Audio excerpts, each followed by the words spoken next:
নমস্কাৰ মই বিপ্লৱ খাউণ্ডে আপোনালোক সকলোকে মোৰ YouTube channel living inspiration fundamental and ইউফোৰিয়ালৈ স্বাগতম জনাইছোঁ। আশা কৰোঁ যোৱা যিকেইটা বিগত মই ভিডিঅ' দিছোঁ আপোনালোকে চাই খুব সম্ভৱ ভাল পাইছে। আজি ঠিক তেনেধৰণে মই বাধাগ্ৰস্তৰ লগত সংগতি থকাই এটা টপিক আলোচনা কৰিব বিচাৰিছোঁ। আশা কৰোঁ আপোনালোক ভাল হ'ব আৰু কোনো লোক লাভান্বিত হ'ব। বাধাগ্ৰস্তৰ বা ডিজেবলড পাৰ্চনছ বুলি ক'লে আমি কিমান ধৰণৰ ডিজেবিলিটি বা কিমান ধৰণৰ আমি ডিজেবিলিটি বা বাধাগ্ৰস্ততা আমি আমাৰ সমাজখনত পাওঁ। এতিয়া প্ৰথম কথা হৈছে কি আমি কিমান ধৰণৰ পাওঁ আৰু কি ধৰণৰ পাওঁ। এতিয়া আমি এই দুটা কথা কিহৰ ভিত্তিত কথা পাতিম। Rights of persons with disability act 2006 ওপৰত ভিত্তি কৰি আমি ক'ম যে ভাৰতবৰ্ষত এই আইনখনৰ অধীনত 21টা ডিজেবিলিটি চিনাক্তকৰণ কৰি উলিওৱা হৈছে আৰু এই 21টা প্ৰকাৰৰ মানুহকে বা ডিজেবিলিটিকে ডিজেবল পাৰ্চনছ বা ডিজেবিলিটি প্ৰকাৰ বুলি চিনাক্তকৰণ কৰা হৈছে। মই আজি এটাকৈ আপোনালোকৰ লগত আলোচনা কৰিম। আশা কৰোঁ আপোনালোক সকলোৱে লাভান্বিত হ'ব। প্ৰথমতে আমি 21টা বুলি কওঁতে মনত ৰাখিবলৈ বহুত সুবিধাজনক নহয়, কিন্তু আমি যদি ভাগ কৰি লওঁ বেলেগ বেলেগ ধৰণে মই আপোনালোকক ক'ম। প্ৰথমে আমি যদি ভাগ কৰি লৈছোঁ যে শাৰীৰিকত আমি কেনেকৈ ধৰণে ভাগ কৰোঁ, ফিজিকেলত আমি কেনেকৈ আমি ভাগ কৰিব পাৰোঁ। প্ৰথমটো আহিছে ফিজিকেলত লোকমটৰ মানে এজেগাৰ পৰা আন এজেগালৈ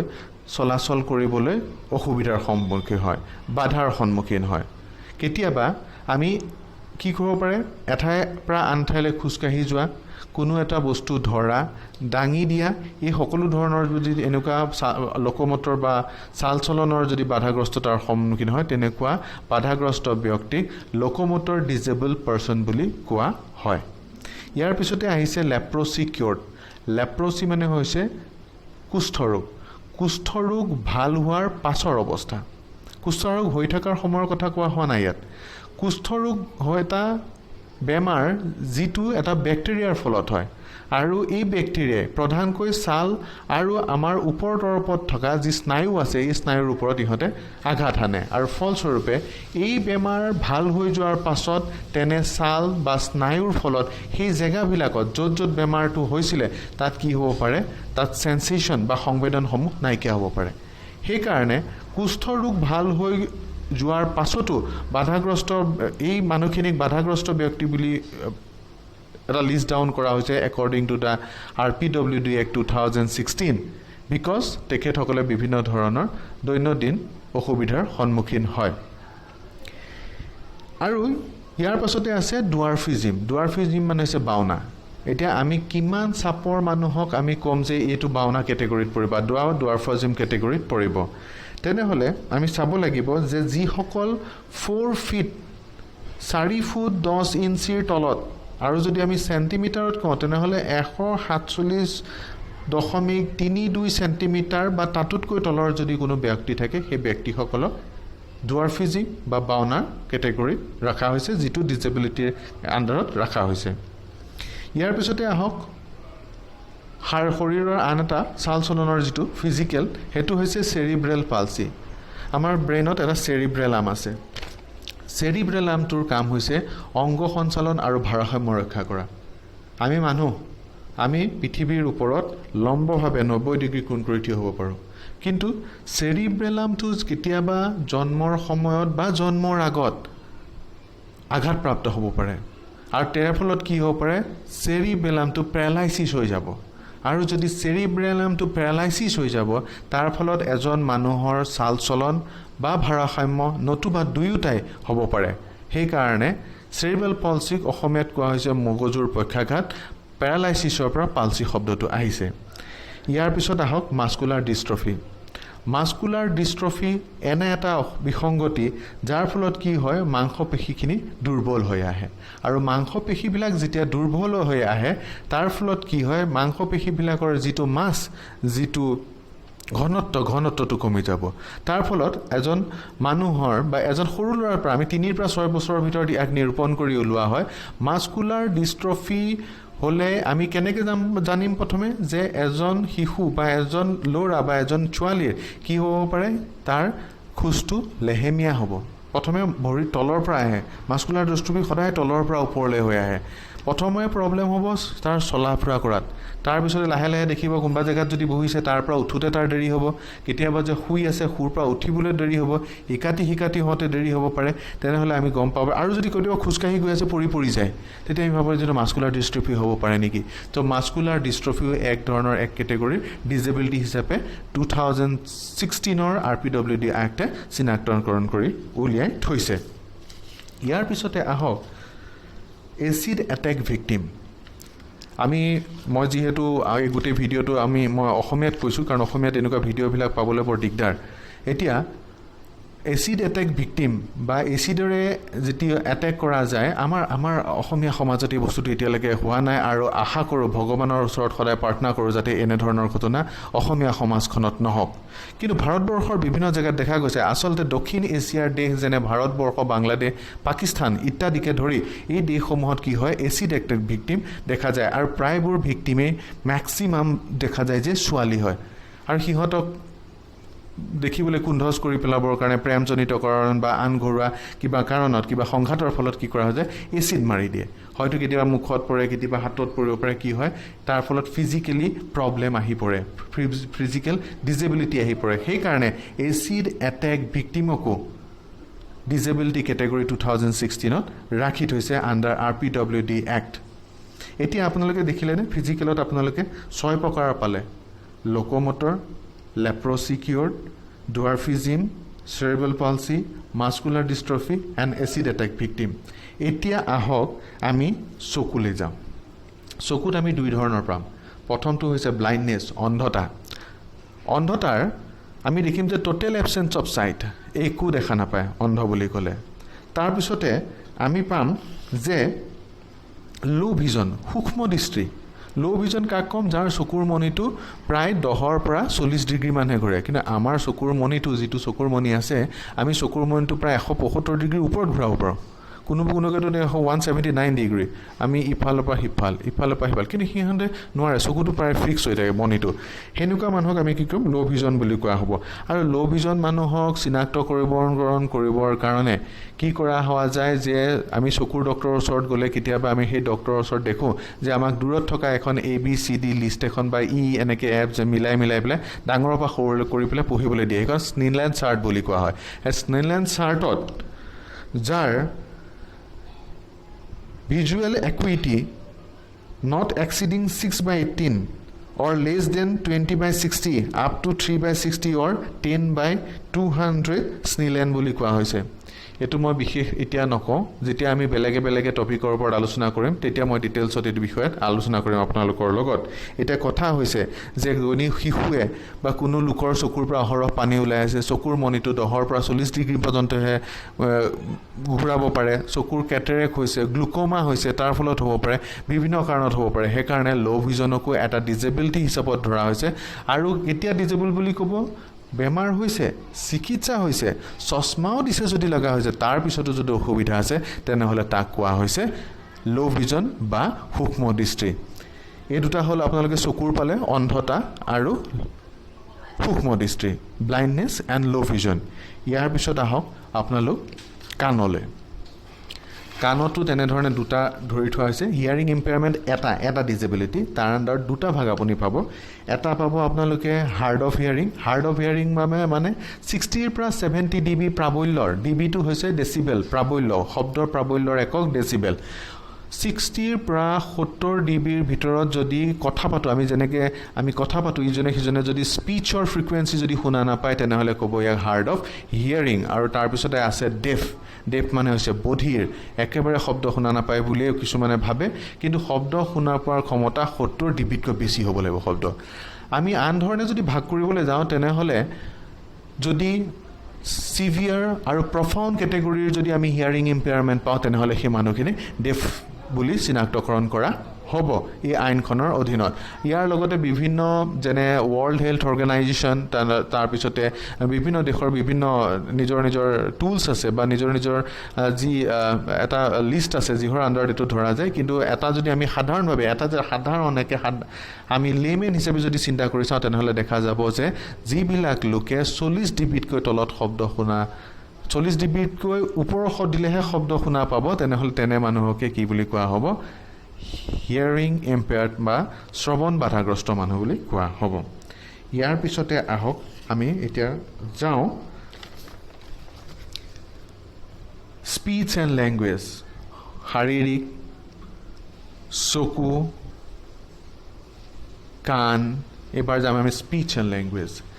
এণ্ড লেংগুৱেজৰ ডিজেবিলিটিৰ কথা কোৱাৰ বাধাগ্ৰস্ততা বুলি কোৱা হয় কিন্তু এইটো পাৰ্মানেণ্ট হ'ব লাগিব কথা কোৱাৰ বাধাগ্ৰস্ততাটো পাৰ্মানেণ্ট হ'ব লাগিব কথা কোৱাৰ বাধাগ্ৰস্তটো কেতিয়াবা কি হয় কিছুমান ল'ৰা ছোৱালীৰ প্ৰব্লেম থাকে ষ্টেমাৰিং থাকে শুনা হয় পিছত ভালো কৰি দিব পৰা যায় কিন্তু কিছুমান প্ৰব্লেম আছে যিবিলাক কি হয় পাৰ্মানেণ্টলি থাকে তেনে সেই বস্তুখিনি কি কোৱা হ'ব কথা শ্ৰৱণ আগতে শ্ৰৱণ আৰু কথন একেলগে ৰাখিছিলে কিন্তু এতিয়া কথনটো বেলেগ কৰি দিছে আৰু এই কথন বাধাগ্ৰস্ততাত আমি সাধাৰণতে যদি উদাহৰণ লওঁ তেনেহ'লে এফেজিয়া যেনে ষ্ট্ৰ'ক হ'লে মাতটো নাইকিয়া হৈ যায় জিভা লৰাব নোৱাৰা হ'ব ন তেনেকুৱা হয় আমি দেখোঁ বহুত এক্সাৰচাইজৰ মাজত পিছনৰ বহুতৰে আহি যায় কিন্তু বহুতৰে নাহে যদি নাহে তেনেহ'লে তেওঁক কথন কৰাৰ বাধাগ্ৰস্ত বুলি ৰখা হ'ব তাৰপিছতে লেৰিংজেক্টমি মানে যেতিয়া আমাৰ যিটো এইটো আছে ন ঘটি বুলি কয় আডাম এপলছ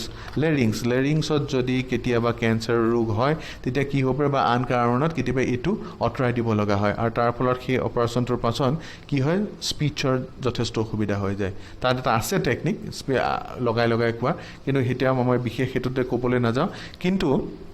দেখা যাব যে লেৰিংজেক্টমি এফেজিয়া এইবিলাক স্পীচ ডিছঅৰ্ডাৰৰ এটা পাৰ্ট সেইকাৰণে কৈছে যে কথা কোৱাৰ বাধাগ্ৰস্ততাও এটা বেলেগ ধৰণে 2016 চনৰ আইনে অন্তৰ্গত কৰিছে ইয়াৰ পিছতে আহক নিউৰলজিকেল ডিছঅৰ্ডাৰ্ছ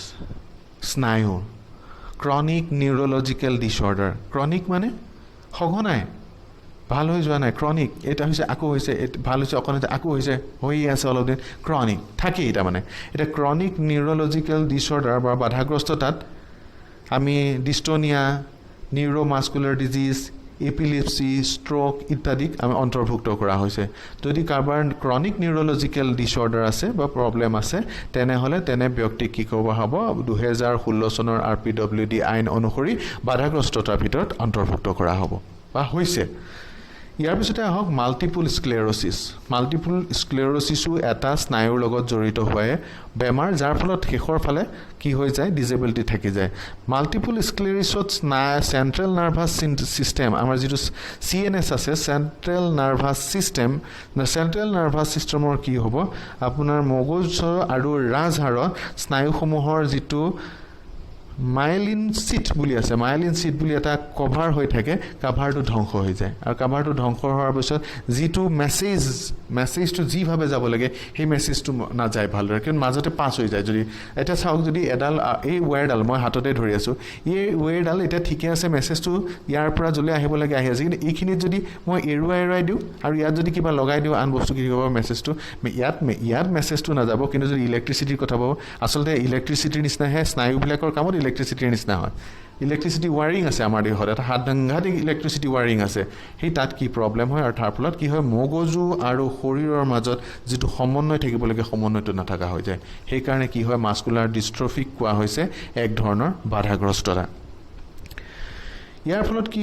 ইয়াৰ পিছতে আহক আমি পাৰ্কিনছন্স ডিজিজলৈ যাওঁ পাৰ্কিনছন্স ডিজিজকো ডিজেবিলিটিত ধৰা হৈছে আপোনালোকে দেখিছে যে বয়সস্থ কিছু লোক বা লাহে লাহে যেতিয়া বয়সৰ ফালে আগবাঢ়ি গৈ থকা হয় তেতিয়া দেখা হৈছে যে মানুহ কঁপিবলৈ আৰম্ভ কৰে হাত কঁপি থাকে মূৰটো কঁপি থাকিব আপোনাৰ দেখিছে এনেকুৱা মানুহ আপোনালোকে খুব সম্ভৱ দেখিছে আৰু এই যিটো প্ৰব্লেম আছে তাক কি কোৱা হৈছে পাৰ্কিনছন্স ডিজিজ বুলি কোৱা হৈছে এইটো চেণ্ট্ৰেল নাৰ্ভাছ ছিষ্টেমৰ লগতে জড়িত হোৱা এটা প্ৰব্লেম আৰু চলা ফুৰাত সাংঘাতিকভাৱে অসুবিধা হয় আৰু যেহেতু চলা ফুৰাত সাংঘাতিকভাৱে অসুবিধা হয় তেনেহ'লে পাৰ্কিনছন্স ডিজিজকো বাধাগ্ৰস্ততাৰ আইন 2016 চনত ভৰাই থৈছে এজ এ বাধাগ্ৰস্ততা বুলি ইয়াৰ পিছতে আহক ব্লাড আপোনালোকে দেখিলে ফিজিকেলত গ'ল চকুত গ'ল কাণত গ'ল মুখত আহিলে নাৰ্ভছত গ'ল এতিয়া আহক আপুনি ব্লাডত তেজত তেজৰ লগত জড়িত কেনেকুৱা ধৰণৰ প্ৰব্লেম আহিব পাৰে যেনে প্ৰথমটো আহিছে থেলাছেমিয়া আপোনালোকে নাম শুনিছে আজিকালি নিশ্চয় থেলাছেমিয়াত কি হ'ব এইটো এটা বংশগত এটা ডিসঅৰ্ডাৰ থেলাছেমিয়াত যিটো এবনৰ্মেল যিটো মানে haemoglobin the production to abnormal by production to কমি যায় বা হিমোগ্লোবিন যদি production is haemoglobin to Lohit ৰক্ত কণিকাটো ইমান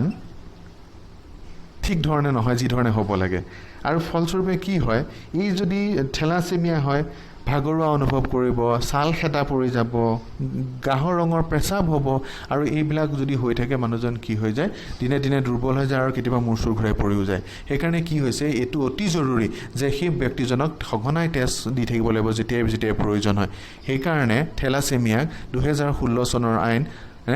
নিজৰ ব্যক্তিগত বাধাগ্ৰস্ততাৰ যিটো তালিকা আছে তালিকাত অন্তৰ্ভুক্ত কৰিছে ইয়াৰ পিছতে তেজৰ আন এটা আছে হিমোফিলিয়া আপোনালোক কোনোৱে জানে যে কাটাৰ পিছত আমাৰ কাটিলে তেজ গুট মাৰে কিন্তু হিমোফিলিয়া যাৰ আছে তাৰ কাটিলে তেজটো গুট নামাৰে তেজটো বয়ে থাকে আৰু এই কাৰণে হিমোফিলিয়া ৰোগৰ মানুহখিনিকো কি কৰা হৈছে এটা হিমোফিলিয়া যে কণ্ডিশ্যন ব্লাড কণ্ডিশ্যন হৈ যায় এইটো সিহঁতকো কি কৰা হৈছে বাধাগ্ৰস্ততাৰ ভিতৰত ৰাখি থোৱা হৈছে আৰু ইয়াৰ পিছত আপোনালোকে দেখা পাব সিকল সেল ডিজিজ এটো এটা তেজৰ লগত সংগতি থকা এটা ডিসঅৰ্ডাৰ প্ৰবলেম সিকল সেল ডিজিজত কি হ'ব আমাৰ যিখিনি লোহিত ৰক্তকণিকা আছে লোহিত ৰক্তকণিকাখিনিৰ আকাৰ সদায় গোল ঘূৰণীয়া কিন্তু সিকল সেল মানে হৈছে কাঁচি জুনটোৰ নিচিনা হৈ যায় কাঁচি জুনটোৰ নিচিনা যেতিয়া হৈ যাব তাৰ যিমানখিনি বহন ক্ষমতা অক্সিজেন বহন ক্ষমতা মেইনলি লোহিত ৰক্তকণিকাৰ অক্সিজেন বহন ক্ষমতাটো একেবাৰে কমি যায় আৰু ফলত কি হয় এজন মানুহ ভাগৰুৱা হয় দুৰ্বল হয় মুস্কচ যাব পাৰে কেতিয়াবা সেই কাৰণে কি হৈছে হিমোফিলিয়া সিকল সেল ডিজিজক কোৱা হৈছে এজ এ ডিসেবল কেটেগৰীত ৰখা হৈছে ইন্টেলেকচুৱেল ইয়াৰ পিছতে আহক আপোনালোকে ইন্টেলেকচুৱেল বুদ্ধিমত্তাৰ ওপৰত ভাগ কৰা হৈছে ইন্টেলেকচুৱেল ডিসেবিলিটি বৌদ্ধিক বাধাগ্ৰস্ততা বুলি কোৱা হৈছে আৰু এই বাধাগ্ৰস্ততাৰ ভিতৰত মেণ্টেল ৰিটাৰ্ডেশ্যন আগতে মেণ্টেল ৰিটাৰ্ডেশ্যন বেলেগকৈ ৰাখা হৈছিলে এতিয়া ইয়াক বৌদ্ধিক বাধাগ্ৰস্ততাৰ ভিতৰত ভৰাই দিয়া হৈছে যাৰ IQ 70তকৈ তলত বুদ্ধি যাৰ 70তকৈ তলত তাক কি কৰা হৈছে মেণ্টেল ৰিটাৰ্ডেশ্যন বা যেটো অসমীয়া শব্দটো মই ইমান ভাল নাপাওঁ আৰু এটো মই ইউজ কৰিব নিবিচাৰো আসলতে মেণ্টেল ৰিটাৰ্ডেশ্যনে থাকক এইখিনি সময় যাৰ IQ টো কম হয় তেনে ব্যক্তিক মেণ্টেল ৰিটাৰ্ডেশ্যন বুলি কোৱা হয় ইয়াৰ পিছতে তেখেতসকলৰ আমি দেখা যাম যে ডিলে বৰ দেৰি হয় প্ৰতিটো বস্তু বুজুতে দেৰি হয় কথা কওঁতে দেৰি হয় খুজকাহতে দেৰি হয় ডিঙিটো পোন হয় ডিঙিটো পোন 6 মাহত হয় কিন্তু এইবিলাক শিশুৰ ডিঙি পোন হতে দেৰি হ'ব উঠুতে দেৰি হ'ব খুজকাহতে দেৰি হ'ব হয় কথা বুজুতে দেৰি হ'ব আন্ডাৰষ্টেণ্ডিংত দেৰি হ'ব ল্যাক অফ পুৰ আন্ডাৰষ্টেণ্ডিং বুজুতে প্ৰবলেম সলভিং স্কিলছ পুৰ হ'ব তো এইবিলাক আমি যেতিয়া দেখা পাম তেতিয়া মেণ্টেল ৰিটাৰ্ডেশ্যন হ'ব পাৰে কিন্তু আমি প্ৰতিটো বস্তু হ'ব পাৰে এই কাৰণে কৈছো কাৰণ মই এজন সাধাৰণ সমাজকৰ্মীহে এই যেটো মই আপোনাৰ টপিক আপোনালোকৰ আগত কৈ আছো কিন্তু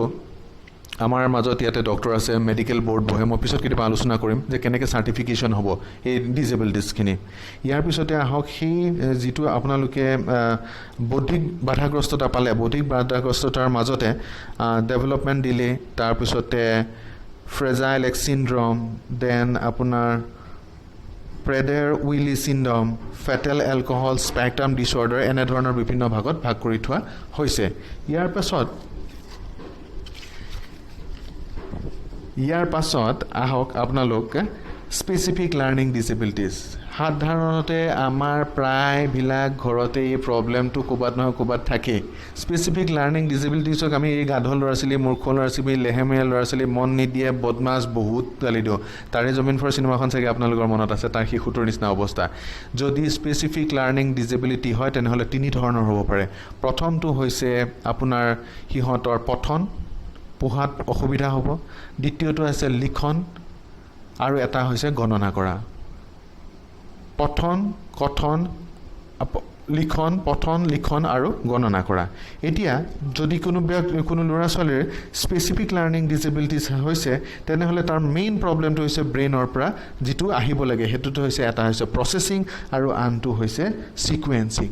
আমি দেখিছোঁ যে কিছুমান মানুহৰ হাতৰ আখৰ বৰ ধুনীয়া সিহঁতে একে পাকে লিখি যাব পাৰে তাৰমানে কি হৈছে জানেনে ব্ৰেইনৰ পৰা হাতৰ যিবিলাক মাংসপেশী আছে তালৈ যিটো সিকুৱেন্সিং আহিব লাগে সিকুৱেন্সটো সৰলভাৱে ধুনীয়াকৈ স্মুথলি আহি আছে সেইকাৰণে ধুনীয়াকৈ লিখি যাব পাৰে আমি কিছুমান নোৱাৰোঁ কাৰণ আমাৰ বস্তুটো নাহে সিকুৱেন্সিং ইজ ভেৰি ইম্পৰ্টেণ্ট সেইকাৰণে specific learning disabilities is a vast subject পিছত মই আপোনালোকৰ লগত কেতিয়াবা আলোচনা কৰিম এতিয়া আহক আপোনালোক অটিজিম স্পেক্ট্ৰাম ডিছঅৰ্ডাৰ স্পেক্ট্ৰাম বুলি কিয় কৈছে স্পেক্ট্ৰাম মানে আমি ৰঙৰ এটা স্পেক্ট্ৰামৰ একচুৱেলি মই অসমীয়াটো পাহৰি গৈছোঁ এটা ৰংবিলাক ৰামধেনুৰ এটা স্পেক্ট্ৰাম থাকে ন এটা ৰঙৰ পৰা বহু ইটো ৰঙলৈকে যায় তেনেধৰণে অটিজিম বাচ্চাই এটাৰ লগত আন এটা নিমিলে ইহঁত বেলেগ বেলেগ হয় ইহঁতে বেলেগ বেলেগ কেৰেক্টাৰ দেখুৱায় কিন্তু কেইটামান নিৰ্দিষ্ট কেৰেক্টাৰ আছে যিকেইটা প্ৰায়ে দেখুওৱা যায় যেনে সিহঁতে চকুলে নাচায় চকুলে চাবলৈ ভাল নাপায় মানুহতকৈ বস্তুৰ লগত লাগি থাকি ভাল পায় ৰিম'টটোৰ লগতে লাগি থাকিব মোবাইলটোৰ লগত লাগি থাকিব চকীখনৰ লগত লাগি থাকিব পুতলাটোৰ লগত লাগি থাকিব গাড়ীখনৰ লগত লাগি থাকিব হয় আপোনাৰ ক'ৰবাত চুক এটা পালে চুকটোকে হাতেৰে ঘঁহি লাগি থাকিব কিন্তু মানুহৰ লগত ভাল নাপায় ইয়াৰ পাছতে চকুৰেও নাচাব মানুহৰ লগত থাকি ভাল পায় আৰু ইহঁতৰ ভাষাৰ বিকাশ স্পীচ এণ্ড লেংগুৱেজ ডেভেলপমেণ্ট একেবাৰে পুৱাৰ হয় তেতিয়া আমি গম ভাবিব পাৰোঁ যে অটিজিম আছে নেকি কিন্তু সেই যি অটিজিম আছেনে নাই সেইটো নিৰ্ণয় কৰিব ক্লিনিকেল চাইকলজিষ্ট বা যিখন মেডিকেল বৰ্ড বহে ডিষ্ট্ৰিক্টত যোনে ডিজেবিলিটি চাৰ্টিফিকেশ্যন কৰে সেই বৰ্ডখনেহে এইটো কৰিব পাৰিব ইয়াৰ পিছতে আহক আপোনালোক মেণ্টেল ইলনেছ মানসিক ৰোগীসকলকো বাধাগ্ৰস্ততাৰ আইন যিখন আছে অধিকাৰৰ আইন 2016 তাৰ ভিতৰত অন্তৰ্ভুক্ত কৰি থৈছে এই কাৰণে যিহেতু যদিও মানসিক ৰোগ এটা বেমাৰ কিন্তু যেতিয়া মানসিক ৰোগ কাৰোবাৰ হ'ব তেখেতৰ অৱস্থাটো একেবাৰে বেয়া হৈ যায় নিজে নিজৰ ডিচিশ্যন ল'ব নোৱাৰে খাব কি পিন্ধিব কি কথা পাতিব কি কৰিব এই সকলোতে বিসংগতি দেখা যায় সেইকাৰণে কি কৈছে মানসিক ৰোগীসকলক বাধাগ্ৰস্তৰ ভিতৰত ৰাখি থৈছে আৰু মানসিক ৰোগ এটা যিহেতু এটা বেমাৰ সেইকাৰণে এটা এক প্ৰকাৰৰ টেম্পৰেৰী ডিজেবিলিটি কাৰণ যদি ইয়াক ভালদৰে ডায়েগন'চিছ কৰিব পৰা যায় উচিত ঔষধ দিব পৰা যায় আৰু ঠিকমতে যদি সঠিক সময়ত সঠিকভাৱে সেই ঔষধ সেৱন কৰে তেনেহ'লে মানসিক বেমাৰ ভাল হ'ব পাৰে আৰু এটা কথা মনত ৰাখিব মানসিক বেমাৰ লৈ পেলাই আমাৰ বহুত ধৰণৰ ষ্টিগমা আছে আমি ক'ৰবাত দুখ পাইছোঁ ঘাঁ লাগিছে খজুৱাইছে কেঞ্চাৰ টিউমাৰ চব কওঁ কিন্তু মানুহৰ আগত আমি মানসিক বেমাৰৰ কথাটো ক'বলৈ লাজ কৰোঁ সেইকাৰণে এই ষ্টিগমাটো আমি আঁতৰাব লাগিব আমি আশা কৰোঁ ভগৱানে আমাক সময় দিয়ক সুবিধা দিয়ক পৰৱৰ্তী কালত আমি এইবিলাক আলোচনা কৰিম মেণ্টেল ইলনেছত আপোনালোকে দেখিব মুড ডিছঅৰ্ডাৰ মুডি হ'ব পাৰে এনজাইটি ডিছঅৰ্ডাৰ স্কিজোফ্ৰেনিয়া আপোনালোকে শুনিছে চাগে ইটিং ডিছঅৰ্ডাৰ খাই থাকিব ন এটেনশ্যন ডেফিচিট ডিছঅৰ্ডাৰ আপোনালোকক মই আগতে এটা ক'বলৈ পাৰিছোঁ ইণ্টেলেকচুৱেল ডিজেবিলিটিজ যিটো আছিলে তাত ADHD attention deficit hyper active disorder আজিকালি বহুত সাংঘাতিকভাৱে দেখা যায় কাৰণটো কি জানেনে মোবাইলৰ ব্যৱহাৰ মাক দেউতাকৰ সময় নাই নিজৰ লাইফষ্টাইলৰ কাৰণে আৰু ফলস্বৰূপে ল'ৰা ছোৱালীবিলাক মোবাইলৰ লগত ব্যস্ত হয় আৰু মোবাইলৰ লগত যেতিয়া ব্যস্ত হৈ যায় লাহে লাহে কথা ক'বলৈ নোৱাৰা হৈ যায় আমাৰ ওচৰত বহুত শিশু আহে 6 বছৰ 5 বছৰ 7 বছৰ সব ঠিকে থাকে কথা ক'ব নোৱাৰে বুলি কয় আৰু কি হয় এটা সময়ত বহিন থাকে দৌৰা ধপলা কৰে ইয়াৰো বহুত ভাগ আছে কিন্তু এইটো কোৱা হয় attention deficit hyper active disorder এটেনশ্যনটো ভালদৰে নাই মনোযোগ নাই আৰু হাইপাৰ এক্টিভ উগ্ৰ ইয়াৰ পৰা জপি আছে তালৈ দৌৰিছে তাৰ পৰা কৰিছে পানী চাব সাৱধান যোন পেৰেণ্টছে এই ভিডিঅ'টো চাই আছে মই সকলোকে কওঁ যে সাৱধান এই সময়খিনি শিশুৰ 6 বছৰলৈকে বহুত ভালদৰে ৰাখিব আৰু সময় দিব সকলোৱে ইয়াৰ পিছতে আহক লাষ্ট সেইটো হৈছে মাল্টিপল ডিজেবিলিটিজ একাধিক বাধাগ্ৰস্ত এজন মানুহৰ যদি গাত এটাতকৈ অধিক বাধাগ্ৰস্ততা থাকে তেনেহ'লে তাক কি বুলি কোৱা হ'ব একাধিক বাধাগ্ৰস্ততা মাল্টিপল ডিজেবিলিটিজ যেনে চকুৰেও নেদেখে অন্ধ কাণেৰেও নুশুনে অন্ধ আৰু বধিৰ আমি ব্লেক চিনেমাখন চাইছিলোঁ কাজলৰ লগতে হেলেন কিলাৰৰ কথাও শুনিছিলোঁ তেনে হেলেন কিলাৰৰ যিটো প্ৰব্লেম আছিলে সেইটো আছিলে ডেফ ব্লাইণ্ডনেছ যিটো ডিজেবিলিটি আছিলে আৰু মাল্টিপল ডিজেবিলিটিজ কেনেধৰণৰ হ'ব পাৰে চেৰিব্ৰেল পলচি আছে মেণ্টেল ৰিটাৰ্ডেশ্যনো আছে বা ইণ্টেলেকচুৱেল ডিজেবিলিটিজ আছে আজিকালি ইণ্টেলেকচুৱেল ডিজেবিলিটিজ শব্দ যেতিয়া ব্যৱহাৰ কৰা যায় অতি সূক্ষ্মভাৱে চাই চিতিহে সূক্ষ্ম ব্যৱহাৰ কৰিব লাগিব টাৰ্মিনলজি ইজ ভেৰি ইম্পৰ্টেণ্ট কাৰণ ইয়াৰ দ্বাৰা এজন ব্যক্তিৰ ডিগনিটিত হেম্পাৰ হ'ব পাৰে ইয়াৰ পিছতে আহক cerebral palsy hearing impairment plus intellectual disabilities এটাতকৈ অধিক ডিজেবিলিটিজ আছে এজন ব্যক্তিৰ তেনেহ'লে তেখেতক কোৱা হ'ব একাধিক বাধাগ্ৰস্ত বা মাল্টিপল ডিজেবল পাৰ্চনছ এতিয়া মই যিখিনি আপোনালোকক ক'লোঁ এইখিনি এবাৰ পুনৰাই মই 21টাৰ নাম আপোনালোকৰ লগত মাতি দিছোঁ সেইকেইটা হৈছে প্ৰথমটো locomotor disability leprosy cured dwarfism cerebral palsy muscular dystrophy acid attack victim blindness low vision hearing impairment speech and language disabilities chronic neurological disorder multiple sclerosis Parkinson's disease thalassemia hemophilia sickle cell disease intellectual disabilities specific learning disabilities autism spectrum disorder mental illness multiple disabilities এতিয়া যেটো এই যত এই 21টা ধৰণৰ ভাগ কৰি থৈছে আইনখনৰ তাত এটা বস্তু আছে যে আদাৰ্স বুলি এটা আছে সেই আদাৰ্সটো এই কাৰণেই ৰাখা হৈছে কাৰণ যদি আকো এটা ডিজেবিলিটি আজি কম দিনৰ ভিতৰতে চিনাক্তকৰণ কৰি উলোৱা হয় যে এটো ডিজেবিলিটি হ'ব লাগে আৰু সেই ডিজেবিলিটি যদি এই আইনখনত অন্তৰ্ভুক্ত কৰিব লাগে তেনেহলে আইনখন সংশোধন হোৱালৈকে ৰৈ থাকিব নালাগে এমেন্ডমেন্ট হোৱা লাগে যদি চৰকাৰে এখন অধিসূচনা জাৰি কৰে অধিসূচনাটো জাৰি কৰাৰ পিছতে সেই ডিজেবিলিটিটো এই 21টাৰ লিষ্টখনত ভৰাই দিব পাৰিব 21টাৰ লিষ্টখন 22 তালে হ'ব বা 22টাৰ লিষ্ট 23 তালে হ'ব পাৰিব এটা এটা বৰ সুন্দৰ এটা অপচনছ ৰাখিছে আইনখনত আৰু আশা কৰোঁ এই যি সকল ডিজেবল আছে আসলে মই এই ডিজেবল ব্যক্তিসকলৰ বিভিন্ন কেটেগৰি কোৱাৰ অন্যতম কাৰণ এটা হৈছে যে যেতিয়া তেখেতসকলে বেনিফিট ক্লেম কৰিব চৰকাৰৰ ওচৰত তেনেহলে বেলেগ ডিজেবিলিটিত বেলেগ ধৰণৰ বেনিফিটস আছে বা স্কিমছ আছে গভৰ্ণমেণ্টৰ আমাৰ যথেষ্ট আলোচনা কৰাৰ বিষয় আছে আমি লাহে আলোচনা কৰি যাম আৰু যদি আপোনালোকে বিচাৰে প্ৰথমতে এতিয়া আশা কৰোঁ আজি যিখিনি মই 21 টাইপস অফ ডিজেবিলিটি 21 ধৰণৰ বাধাগ্ৰস্ততা according to rights of persons with disabilities act 2016 ৰ বিষয়ে আপোনালোকৰ আগত অৱগত কৰিলোঁ কৰবাত যদি মোৰ ভুল হৈছে তেনেহলে ক্ষমা কৰিব আৰু লগতে যদি মোৰ ভিডিওটো চাই ভাল পাইছে তেনেহলে মোক লাইক কৰিব আৰু সাবস্ক্ৰাইব কৰিব আৰু কিবা কিবি কয় মোৰ মনত এতিয়ালৈকে আহা নাই কাৰণ একেবাৰে নতুনকৈ খুলিছোঁ ইউটিউব চেনেলটো আৰু মোৰ প্ৰধান লক্ষ্য হৈছে যিসকল মানে আমাৰ সমাজত চুকে কানে এনেকুৱা বহুত ধৰণৰ মানুহ আছে যিখিনি মানুহে এই বিষয়ে একেবাৰে অৱগত নহয়